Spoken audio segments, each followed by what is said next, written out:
It is election day as Canadians head to the polls to decide the new leader of the country. It's been a long and arduous campaign, and now it's time to decide. To break down what's happened, we bring in the Alberta correspondent from Maclean's Magazine, Jason Markusoff. Good morning, Jason. Good morning. Thanks for coming in. My pleasure. It's going to be a big, long day for you. It will. Polls will be closing in, I think, 12 hours. 12 Polls just opened 15 minutes ago. They They'll sure be open until 7:30 throughout Alberta. That's right. Well, why don't we get right to it? So what do we think? What's going to happen with Stephen Harper and the Conservatives? Well, he's been in power since 2006. It's been 9 years. No prime minister has won 4 elections in a row since Wilfrid Laurier. So the Conservatives came into this election knowing that they were in for a tough sledding against 2 pretty strong candidates, Liberal leader Justin Trudeau and NDP leader Tom Mulcair. For a while, they were knotted pretty tightly in a 3-way race. Right. And now the polls are all pretty consistently showing that Trudeau is in a pretty big lead, pretty sizable lead, could get a minority, maybe a majority. Which would be astonishing, wouldn't it? Be jumping from 3rd place right into the prime seat.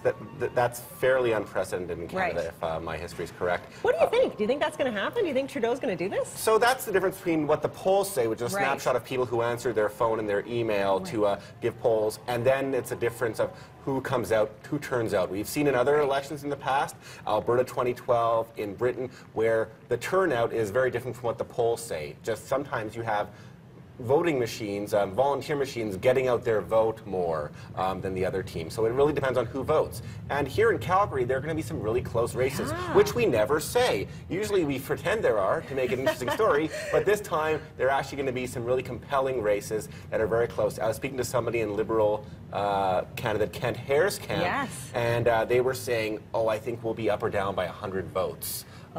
Which is pretty close. So getting out there to vote really matters this time in a way it maybe hasn't in the same way in Calgary before. No kidding.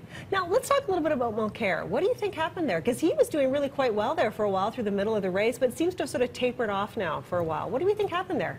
Well, it's hard to say exactly what happened. I think that Canadians were looking more for one party or another. They were looking for change, and they wanted to see who that change agent was going to be. Right. So you had at the start, it wasn't really clear. What a lot of people say changed was that Trudeau veered from the message of balanced budgets that both Mulcair and Harper were going on, and saying, I'm going to run deficits. I'm going to do something different. So people think of equate change with different. Right. So a lot of people were attracted to that. You know, he's saying, I'm going to build stuff. People in this city, other cities like Toronto, Vancouver, Edmonton, they want stuff built. They want more transit. They want more roads and bridges. They need more jobs. So that seemed to be an appealing message. And once people saw that he was the change agent, that seems to be where the votes had gone. But that said, in some ridings, especially up in Edmonton, and places like Saskatoon, there are still some very strong Edmonton seats, Edmonton strong seats where the NDP will do stronger than the Liberals. So maybe strategic voting,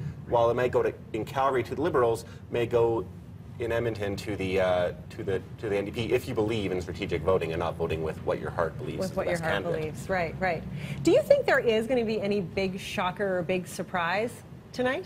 I mean, it's hard to expect surprises. I'm not going to put money on a Liberal win. I wouldn't put money on any result right now.